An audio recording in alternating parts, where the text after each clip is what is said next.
First of all, a huge thank you to Pixio for sponsoring today's video. They make a lot of awesome gaming peripherals and devices, including monitors. We all have one of them and love them. And so thank you for them for their continued support of Beastcoast and, of course, Beastcoast Pokemon.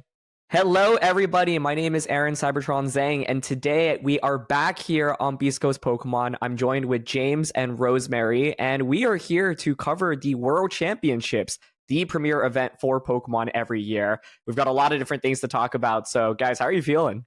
It feels great. It's either, as a player, you usually have two feelings leading up to Worlds. It's either you feel really great or you feel really stressed out. And I feel like there's usually not an in-between for most cases. So where are you two on this, like, great or stressed out kind of spectrum? It's like a roller coaster. You know that meme where it's like, we're so back, it's so over, we're so back, it's so over? I feel like it fluctuates every day. I think the thing with Worlds prep, I mean, Pokemon's a really hard game, right? So it's like, for you to feel really good going into Worlds, it's like, you want to be winning like most of your sets, but this game is just so difficult that, and especially if you're practicing against like the best players in the world, right? Like, it's not going to be common for you to be beating like your friends, for example, all the time. So it's interesting of like drawing the line of like, when do I stop practicing? When do I finalize the team I'm bringing? We're recording this as of 2 weeks before Worlds, and so I have like a pretty good direction of where I want to go. I know the restricted I want to use. I know some of the tools I want to support it with, but I haven't locked in the team yet, and I'm hoping to do that like in the next, few days, and then just spend the last few days before Worlds kind of prepping matchups specifically. So on the spectrum, I'd say I feel more towards I'm actually feeling pretty good, but that always gives me like alarm bells as well, because I'm like, oh, okay, especially since this is my first time playing Worlds in 7 years, which is wild. And like the last Worlds I played before 2017 was 2015, which was almost a decade ago. But I'm just excited to be out there competing again after so long. I think for me, in 2017, for that World Championship, where I felt the most lost ever, I promised myself I would never make myself struggle with choosing a team ever again. And I feel like I've had my team usually at least 3 weeks before an event lead up to Worlds, or maybe even a month before. And I've been pretty consistent with that. So have had basically 5 of the 6. I would say I might even just have 6 out of 6 locked. I'll do a little bit more testing overall for my team, but I feel pretty good going into this Worlds. But then again, I've had mixed results with that. I've either done really well or haven't had the best finish. So it's really just going to depend on how you feel going up, I think, to the tournament day. I'm rooting for you two and Wolf in this World's discovery and adventure. I'm glad I don't have the stress. Instead, I'm stressed out about casting my 4th consecutive World Championships, I think, since 2019. I can't even remember. It's like stringing all of them together, but it'll be great to be there to support you all behind the scenes for this. And how are you feeling, Rose, prepping from, the commentator side? Oh, man, it's so stressful because for us, too, I feel like outside of just competing from the general sense, like Aaron, I know you know this as well, having prepped for a bunch of different commentating events, but it's like you have to know every single team that you might potentially see at the tournament level, but also know the intricacies of basically every matchup outside of that. Whereas like if you are competing, when I was competing for EUIC, for example, I'm like, I know my team. I know how my team matches into every other team I expect to see in the format, but what if now I have to think about not just my team, but 10 other teams and how they do into the rest of the field? But I think like I'm really curious to hear both of your thoughts on where the meta is, because I think a couple of weeks ago, I was really stressed out about the variety of things that we could see. Now, a little less so. I think there's a little less variety than maybe I was expecting at the beginning. Yeah, let's talk about the meta a little bit. I think it's interesting because we had NAIC. That was the last big tournament before Worlds happened in the beginning of June. This is the longest time that we'll have basically between an AIC leading up until Worlds. That was historically towards the end of June, early July. So there's kind of this extra month that gives us more time to prep for Worlds. But of course, there aren't more events. And so there's been a couple of big Victory Road online tournaments. These have had a couple of 100 people playing. And these tournaments actually follow the world structure, which is essentially 7 or 8 rounds in day 1. If you go X2 or better, you'll qualify for day 2, play a couple more Swiss rounds, and then it determines the final top cut bracket. And so I think it's been interesting to follow these tournaments because it gives us some preview of what might be good at Worlds. Ice Rider won the first one and then wasn't even in like the top cut at all in the second one, which was really interesting. But it's been a lot of Calyrex Shadow Riders, a lot of Miraidons. And I do think that these tournament results probably will reflect the World's meta a good bit. Yeah, for me, I'd say it really just depends because I think we've seen like a lot of these players if we look at the roster for these tournaments, there's a few of like really high level players that are competing at this, but I feel like a lot of players are actually just hiding away. Like, I don't think a lot of them are actually fighting on ladder. I think they have their own prep groups and mainly just focusing on trying to figure out the best team, because I think what's different about this world is like open team sheet, like how fast we've seen the meta develop in Generation 9. I think you don't exactly want to reveal all your cards in one hand before the tournament. So a lot of them, I think, have been playing online. So I think it can either be like, oh, even though we're seeing these results, they could be very different compared to Worlds. So I am looking at these results and I am taking note of them, but I do have quite a bit of a range of expectation where it could exactly fall. Yeah, I think it's really interesting to note too that local tournaments for the 2025 competitive season have already started for a lot of the video game players. So even just this past weekend, I competed in 2 back-to-back on Saturday and Sunday, all while this Victory Road to Honolulu Part 2 happened. So how many people were actually playing the online tournament for this versus actually trying to get championship points at their locals? I think that is another subset of players that are left out from what the Victory Road results are sharing right now. Yeah, definitely. We should break down the Victory Road results a little bit more, just to see some teams that are popping up, because I think basically going into Worlds, there's like pretty clear set directions for how you can take each archetype. But we have seen some like newer versions of archetypes pop up. For example, the Calyrex Ice Rider team let Fede Campo use to win the very first tournament. Actually, I would say doesn't look entirely too similar to a lot of other Ice Rider teams. I think like Fede Campo was one of the only Rock Ogre Bomb players in the top 32 of that event. People realize like Rock Ogre Bomb is just a really good partner for Calyrex Ice Rider for a bunch of different reasons. Being able to naturally outspeed Urshifu, for example, and hit it with a super effective Horn Leech, Water Urshifu, obviously. Being able to provide redirection support with Follow Me is really strong. And yeah, like Ice Rider balance teams, I feel like are everywhere right now. What was also interesting about that team is they had Farigiraf with Throat Spray and Shadow Ball. Shadow Ball, of course, being used as a tech to deal with Calyrex Shadow Rider. And so a lot of people are obviously looking for ways to force out the Terra from Shadow Riders on their team compositions, and Farigiraf being able to naturally wall Shadow Rider by being immune to Astral Barrage, also having that Shadow Ball to hit it for super effective is really nice. But I think, with Ice Rider teams, a lot of them kind of either are more balancy, where you don't need to set up Trick Room to win, and then you have like the really hard Trick Room variants that use tools like Smeargle, for example, try to set up Trick Room. They're often paired with like Blood Moon as well, and then try to just sweep with your really powerful attackers. And so, yeah, this was kind of a newer take on Ice Rider that I hadn't fully seen, mainly the Rock Ogre Palm being thrown on there, as well as the Farigiraf. We had a really cool like offensive Kyogre team get second place. Kyogre, I feel like generally has been a little bit underexplored. And in the last month, we had, for example, Crystal, a Korean player, get number 1 and number 3 at the end of the June rank season with this like really bulky Kyogre Calm Mind. Leftovers, you've got screen support from Grimmsnarl, you've got a Mungus with Pollen Puff as well. So that's kind of one of the newer takes on Kyogre that's popped up. But interestingly enough, in that Victory Road tournament, like the 2nd and 8th place teams are actually not that kind of Kyogre. It was more offensive variants on paired with Tornadus. A pairing James has a lot of experience with in particular. And then we had a lot of Miraidons. Miraidon, I think, is everywhere right now.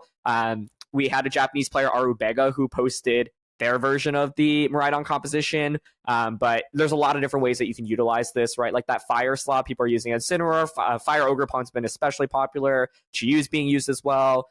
Iron Hands and Farigiraf as a combo was really skyrocketed on those teams. Grimmsnarl's being paired with it as well. So a lot of different takes on it. And if you actually look at the top Miraidon teams from that event, it's like very different versions of each.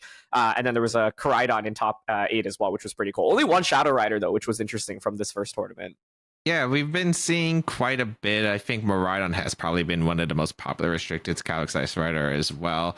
Kyogre has definitely picked up some different variants as well. It's kind of interesting that we're not seeing the Assault Vest one that did really well at NIC by Shielding and Tang with Terra Grass, because that's actually like one of Kyogre's hated matchups is probably Miraidon. But with an Assault Vest and Terra Grass, it makes Miraidon not be able to do much damage. But instead, we're seeing like a Calm Mind variant, as we said, by Crystal, which I think is a very strong tool with screens paired up especially. And then we had the other one with the Choice Scarf that was more offensive, utilizing Follow Me, Electabuzz, and Helping Hand, Serena that could just stop priority, which is cool.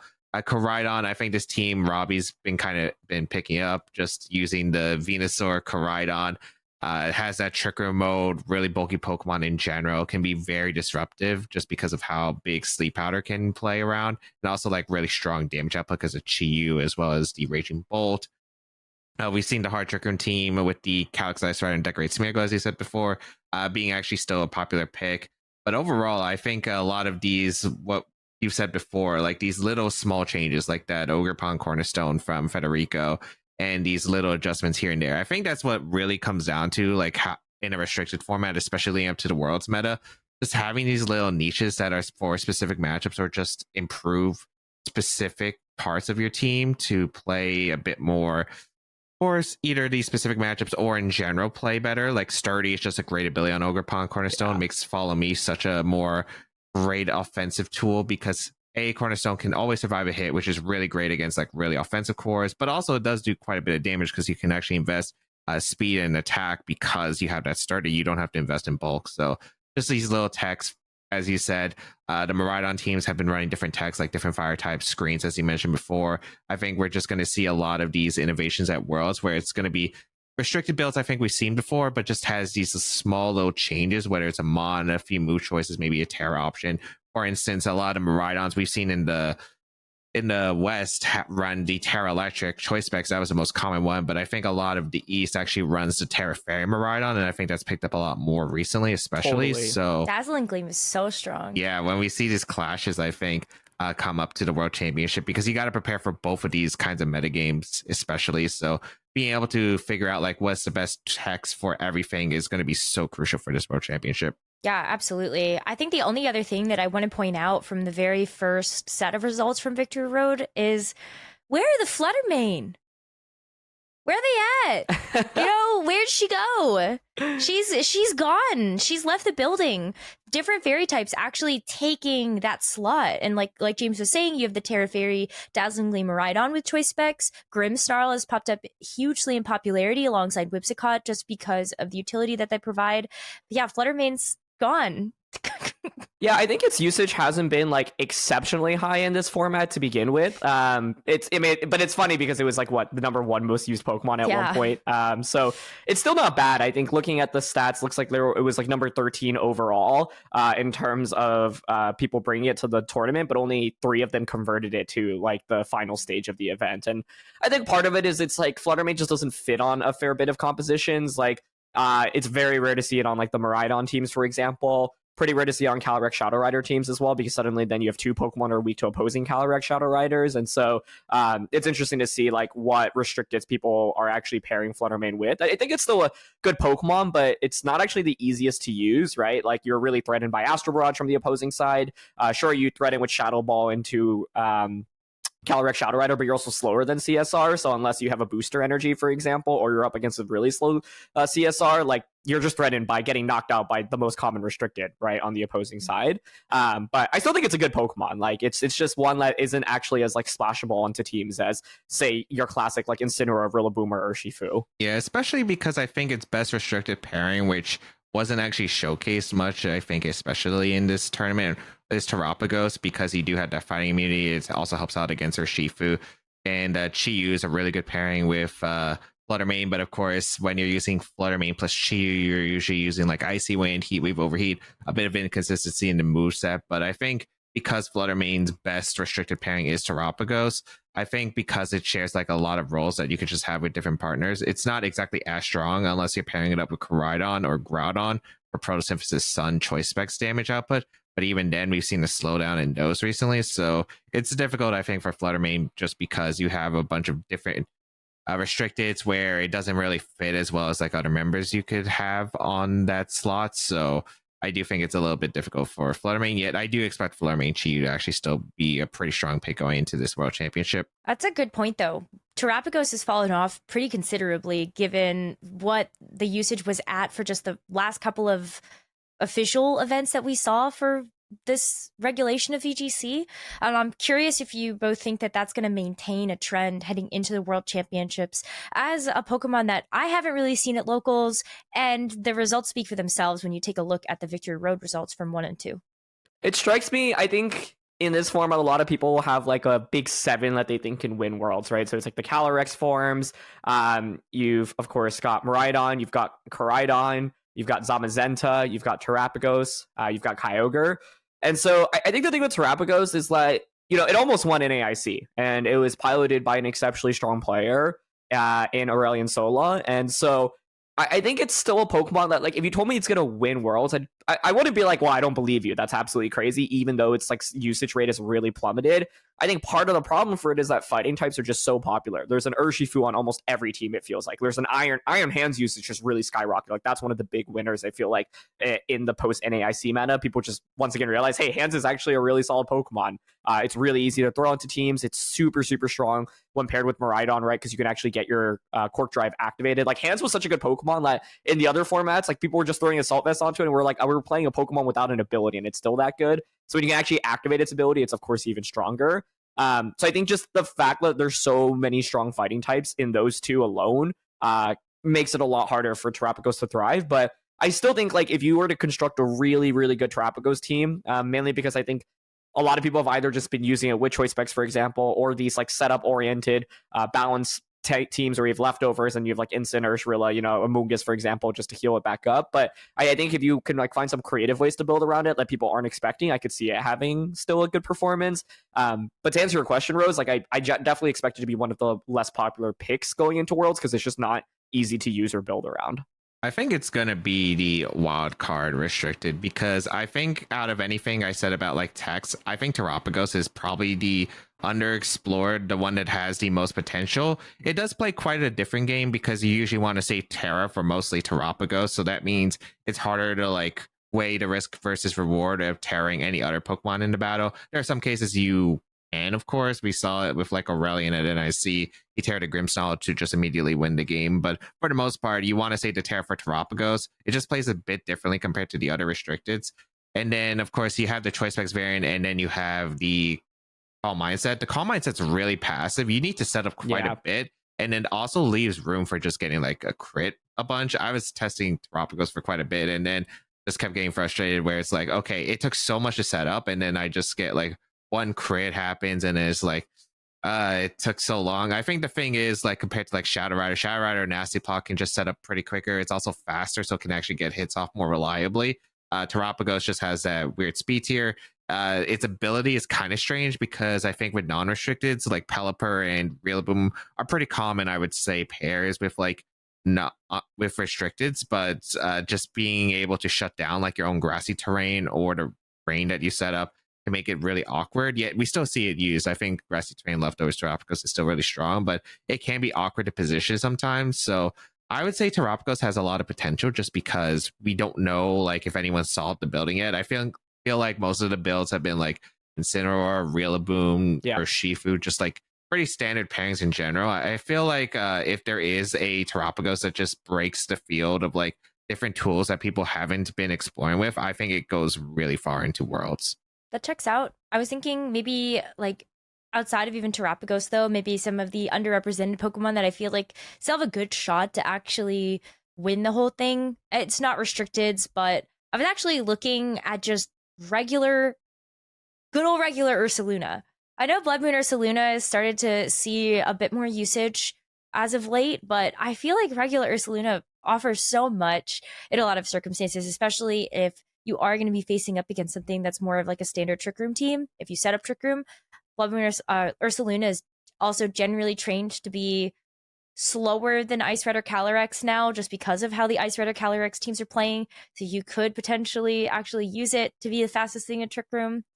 And it's also normal type, which is nice against something like the Shadow Red or Calyrex. So I don't know. That might be my pick as like a underexplored. Would not be surprised to see it at a top table at Worlds.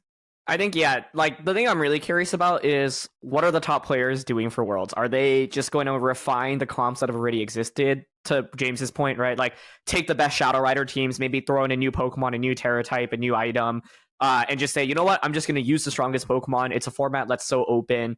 For example, like the team that Patrick Connors used to win in AIC was like Calyrex Ice Rider plus just 5 of the best support Pokemon around it, right? And just 5 Pokemon are objectively really, really good. Or are there people who are like really cooking and trying to break the meta for Worlds and say, you know what, I'm going to really try, even though this is a format that's so open, I'm going to try to bring something that like I don't think anyone will have played against going into Worlds, and like I'll use both the strength of my team and the lack of experience that my opponents will have and use that to carry me. I'm not sure. I think in this format, there's so many different things you can go up against. It's impossible for a team to have like perfect matchups into everything, right? At best, if you can find neutral matchups into most restricteds, then you're actually probably pretty happy as a builder. And so I think there's very different directions people can go for team building. And to James's point, a lot of top players obviously aren't playing these Victory Road tournaments. They're hiding their teams. They're refining within their small friend groups and testing groups. And so I think like these events give us a good sense of maybe what will be like. These teams will definitely be at Worlds, but I think there's, of course, a whole nother slate of teams that might come completely out of nowhere because we just like are like, you know, the people that are building them don't want to reveal any secrets or strategies yet.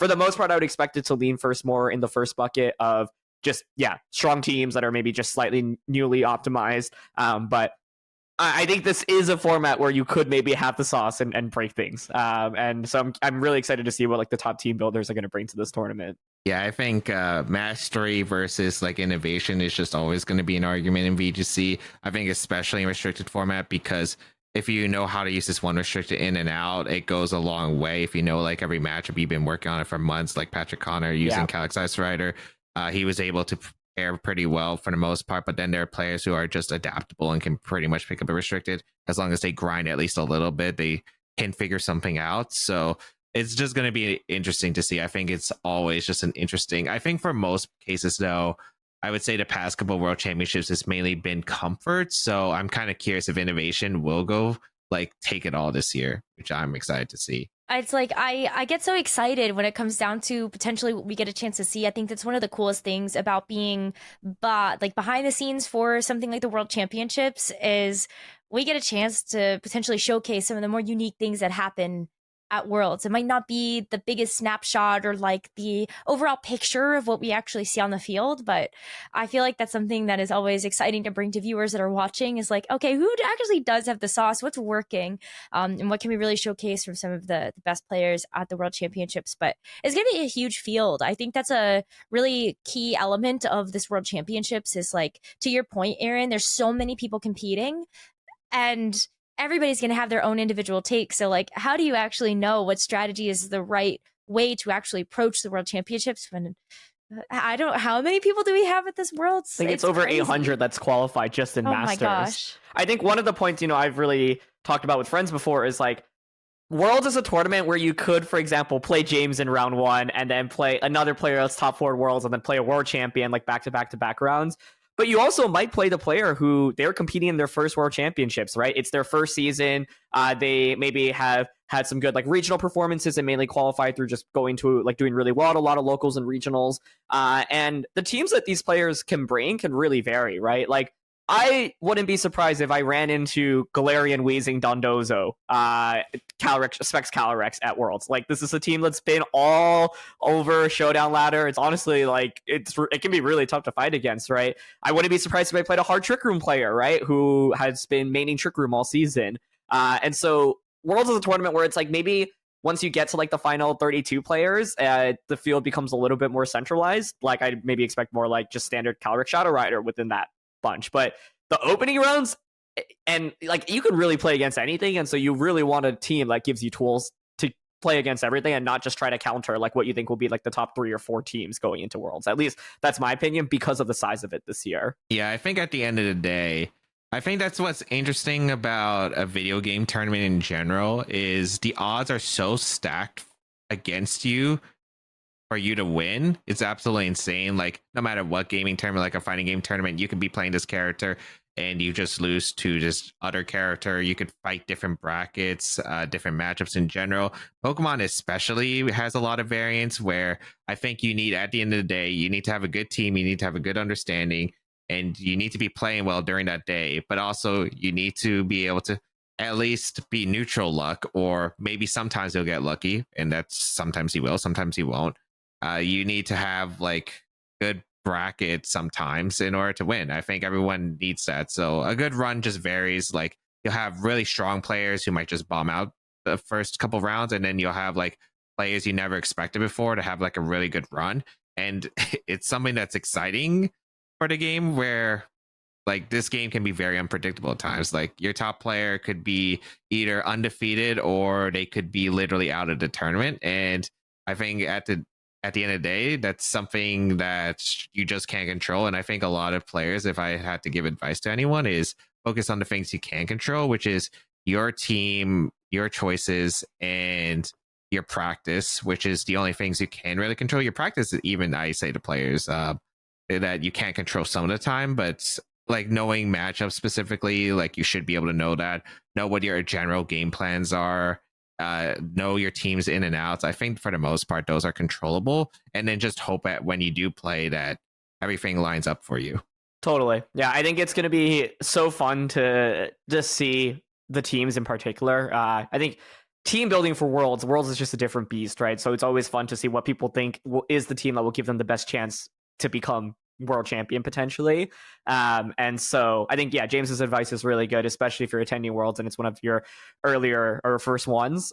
Worlds is a really difficult tournament, right? It's like all the best players, the people who have won world championships before, have also completely bombed out of Worlds. Like I think last year, for example, we had 4 different world champions in day 1 of Worlds, and none of them made it to even day 2, right? And so this is an exceptionally difficult game, and you have to, just take what you can control and give yourself the best odds of winning. But I always like tell my friends, I was like, I don't think anyone in the world has maybe higher than like a 5% chance of winning the tournament, right? Like the way I view Worlds is there's always like a pool of players that I think are good enough to actually win the entire thing, or maybe say like there's a bigger pool that's good enough to make day 2 or top cut, right?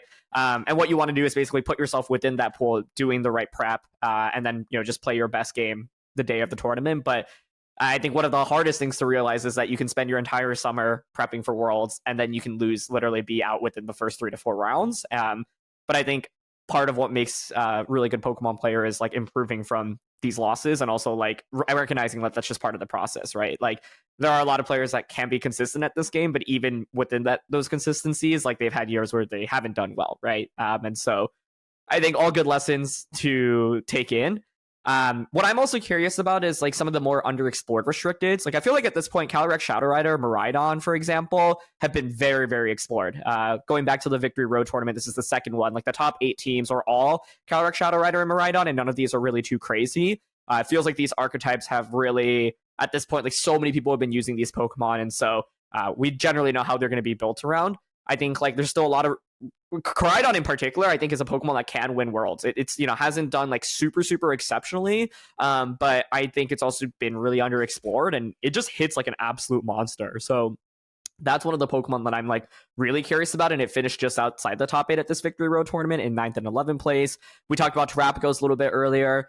Kyogre, I feel like this new Calm Mind variant being introduced has kind of opened up like the different ways to use Kyogre, the Calm Mind setup set, the Assault Vest set, and then the choice sets, whether it be choice specs or choice scarf, or sometimes Mystic Water, these offensive sets. I don't know if there's like too much more innovation there, but I don't know, like Xiliang Tang's team at NAIC was crazy. It had Iron Jugulus, it had the Wo Chien finish in top 8, and like that's like team that like I would expect to see a really great team builder bring to Worlds, where it's like you are not going to have fought against a lot of this, and I'm just going to completely surprise you with it. Zamazenta, I think, is a Pokemon that also has a lot of potential. Of course, it's won regionals this year, and I think that archetype is still a little bit underexplored as well. And then Ice Rider, I feel like we've seen people flexing different ways to build it. That one feels a little bit more explored to me, but yeah, I'm curious on what you guys think can be kind of like sleeper restricted going into Worlds. For me, it's like Zamazenta and Koraidon. I think mine's Zacian. Oh, okay. I know. I think that was a little spicier. I think that Zacian has, for the most part, been a little bit left behind when it comes down to the Sword and Shield dogs. Zamazenta has definitely taken the forefront in that regard. But I still think that there's a lot of merit to being able to use Zacian in maybe a more unexpected way. Maybe it's not the star of the show when it comes down to it being the single restricted on the team, but it still has great offensive typing with Fairy and Steel. Even the +1, even though you only get it once now for the boost to your attack, I think there's still a lot of merit in just like bringing out Zacian, nuking something, and saying goodbye to it and letting something else in the back sweep the rest of the team. So Zacian. I would say technically, I guess, because of results wise, it's just hard because it's really hard to find a Pagos. But I do think it's Terapagos. If we're talking about a restricted that's just like not really seeing a tournament, I'd probably give it to Lunala just because I know a few of the Japanese players were using it a lot on ladder recently. I still don't know how it's really going to compare to Shadow Rider at the end of the day. It has a lot of differences, but I do think the Shadow Shield combined with leftovers and terrain plus Terra, getting rid of its 4 times weaknesses is like a really strong effect. We've seen Calm Mind be used, Meteor Beam set, of course, Trick Room, Wide Guard, it gets a lot of coverage. So I'd probably say out of any of the restrictions we haven't really seen do super well, I think, in the format, that's probably the number one. The others are just like so very, like you could see these restricteds, but I don't know if it goes all the way. Like I think Gyurums can be fine if they hit the right matchups. I think Rayquaza is not terrible. Zamazenta is kind of in a weird state because it's like it was used a lot and then dropped a huge amount down. And I don't think it's a bad mod. It's just like, again, really difficult spot. I think Shadow Rider gives it a lot of trouble. So yeah, I would probably go with Lunala. Groudon is the other one that I'd be interested in, but Precipice Blades is just such an Groudon unreliable sucks. move.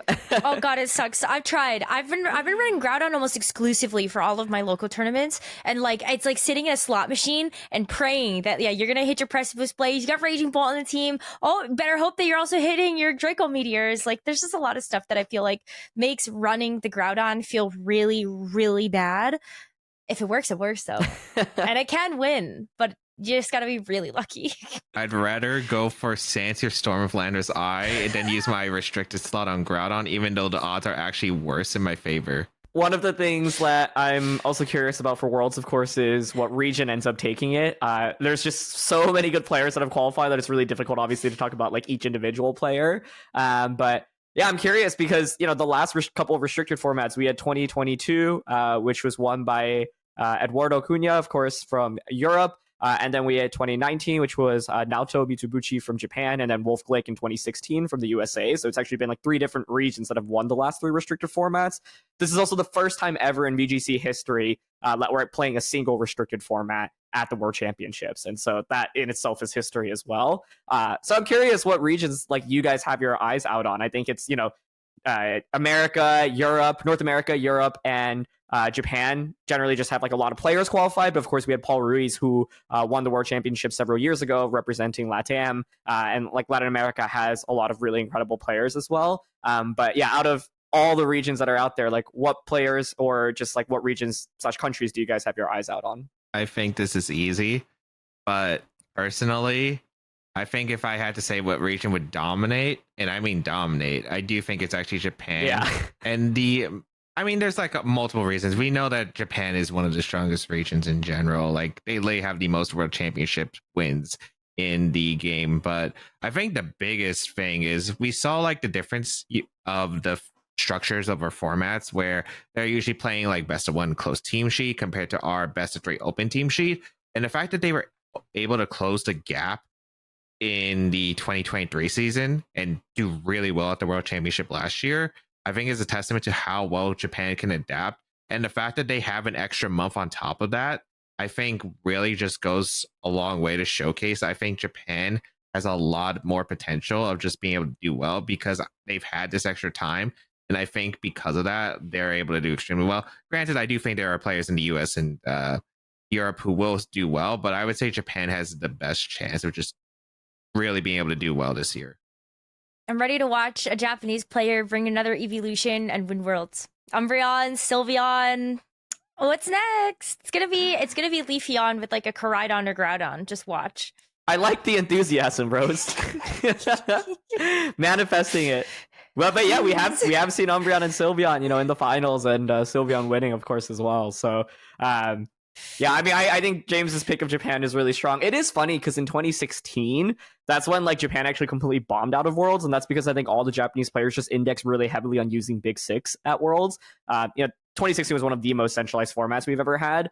So I'm curious if that ends up being this year, where all the Japanese players or a lot of the strongest ones are just going to bring like standard CSR into Worlds. But I think it's also harder to counter a composition like that just because this Worlds has a lot more variety, like a lot of different teams that you have to respect. And so I think probably what's scariest to me about fighting against Japanese players is I think their team building is through the roof. Like there's just so many crazy team builders from there. And I think like good team building in this format can really get rewarded. It's just a lot harder because like often you're using more unconventional Pokemon, maybe Pokemon with like generally worse space stats than others.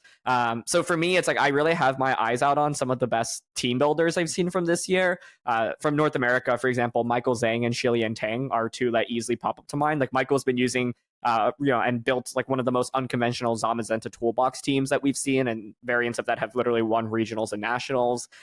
We have Shilian Tang, who brought this crazy Assault Vest, Iron Jugulus, Wo-Chin team to Worlds, and like that kind of team building is, I think, team building that can lead to winning the World Championships and building a World Champion winning team. It's just not very easy to put stuff like that together, and so I think like there are creative team builders all around, but those two from North America in particular have really drawn my eye. And then Europe's won 2 of the 3 internationals this year. You know, we had Marco Fierro, of course, win OCIC. Was it OCIC? No, LAIC. We don't have OCIC anymore. I know. Yeah, exactly. Just like Europe's been exceptional, right? First, second at the internationals. And I think their best players are just so good. If I were to think about like the top 10 players from Europe, it's like it feels like they're all like strong enough to win the entire tournament. Maybe it's a region that feels a little bit more top heavy, for example, whereas for Japan, it feels like it's just so unpredictable. And to James's point, like Japan has the most world champions, and like it's such a difficult format to even qualify for the World Championships there. So I think like the players really know like this might be my one time competing at Worlds. I really got to make it count. But then of course there's a lot of other regions like LATAM has had players that's made it very far. Paul Ruiz has won the entire tournament as well. We of course have a lot of APAC, players coming from other regions and countries from APAC that we don't get to see very much. And so you can't really count anyone out. That's the beauty of Pokemon. Yeah, I think we'll definitely see a lot of good players. I mean, Japan is kind of an interesting pick. They've done well at the last World Championship, especially, but restricted format. 2019 now, till they did really well in 2019. 2016, as you said, they didn't really do well at all. And then it was 2022. I think there was only like 3 or 4 out of like the top 27, if I'm not mistaken. So yeah, it definitely does vary. I am pretty excited to see like other players, the ones I probably have my eyes on, especially Michael Kausch, who got second place at the World Championship last year. I'm pretty excited to see how he'll do this year, and he's had a pretty phenomenal season. He's also won a regional championship, day 2, the internationals. So pretty excited for that one. Eduardo Cunha, I'm excited as a friend, but also like he's top cut every single World Championship in the restricted format that he's competed in. 2016.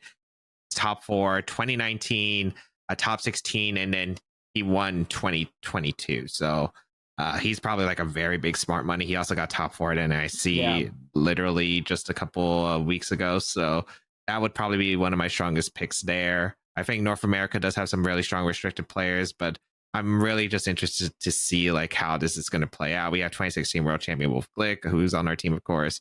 I'm excited to compete again. I mean, I would like a third place. I mean, actually, no, I'd probably not want a third place. I would want to win. I'm hoping to do well, but I'm excited for Aaron, who's competing his first world championship in a long time, going back to Hawaii. He's competed there before. So how do you feel about coming back, Aaron?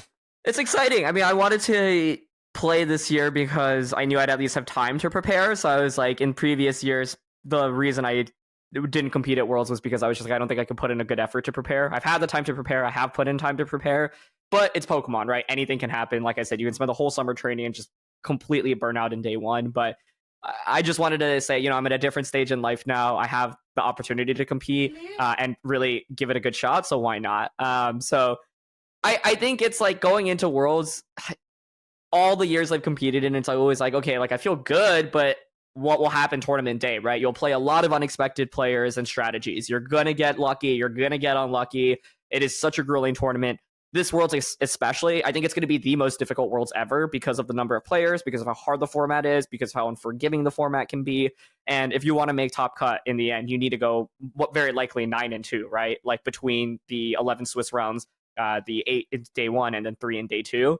And it's like, you can go 6-2 day 1 and be like, oh, wow, that felt really good. But you still have to win 3 in a row. You could yeah, win all 8 games on day 1 and then lose 3 in a row and not make day 2 like top cut as well. And so with a tournament this big, I think it's just like doing good prep and then treating each round as its own. And you want to feel confident, obviously, but you also don't want to like get your hopes up too much, and because this is just such a ridiculously hard game. But I'm really excited. I think it's been so long since I've competed at Worlds. It'll be fun.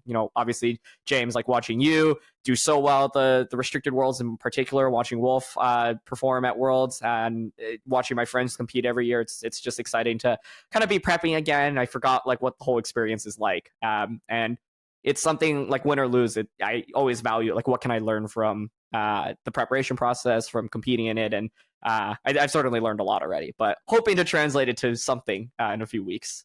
Well said. I'm excited to see you compete. I'm also excited to see some of the LATAM players. You mentioned Paul Ruiz. I'm excited to see Gabriel Agati, who's always been like a favorite, but he hasn't done amazing in like this season. But I think he's always going to bring it to Worlds no matter what. Juan Salerno's also been like pretty much killing it this restricted format, especially, and his brother as well. So I'm curious to see like how that's going to go. But yeah, I guess we'll just have to find out. It's literally just about 2.5 weeks by the time we're recording this away. Yeah, one other LATAM player, by the way, is Sebastian Escalante, who is like one I was going to bring him up. The goats of LATAM. And he literally just stopped playing for a few years, came back this season, and he's top cut Worlds multiple times, both in seniors and masters. Like, just one of the most accomplished players from that region. Exceptionally bright. I'm really excited to see him compete at Worlds again because he is a monster, and he was so good, especially in like the 2017, 2018 era. And yeah, it's been a few years since we've seen him on the world stage as well. So really eager. Yeah, I'm glad you brought him up because I think that there's like so many amazing players to highlight from every single region. I think you guys have touched on basically all the ones that we can. I think we already mentioned Aurelian Sula, and I don't remember if he got brought up during like just talking about Europe's strength in this segment, but I just want to like reiterate again how amazing of a player he is. Like being able to get second at NAIC, he's gotten second at so many tournaments in the last couple of years as a very fresh Masters player.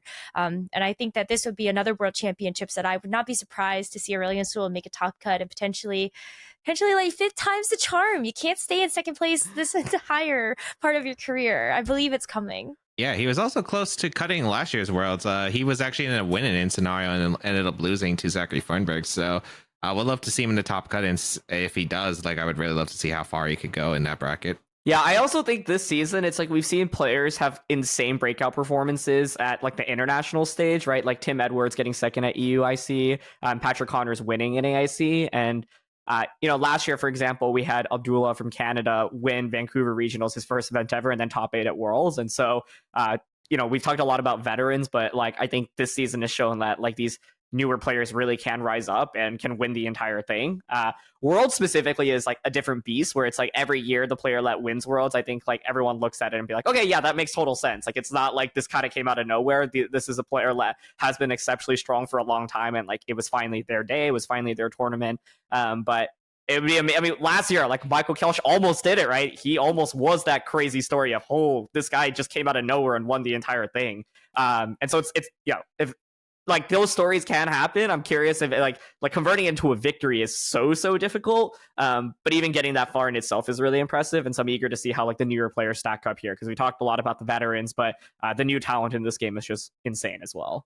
I think like not necessarily a new talent, but I want to give a shout out here to Montana Mott as well. This is a player that has started to play over the last couple of years, was able to actually win an event in a restricted format. I think that's someone else that I'm really excited to see how he's going to actually do at the World Championships, just knowing that he's got the experience now, and every single event, I feel like he just keeps doing better and better and better. So maybe Worlds is it too.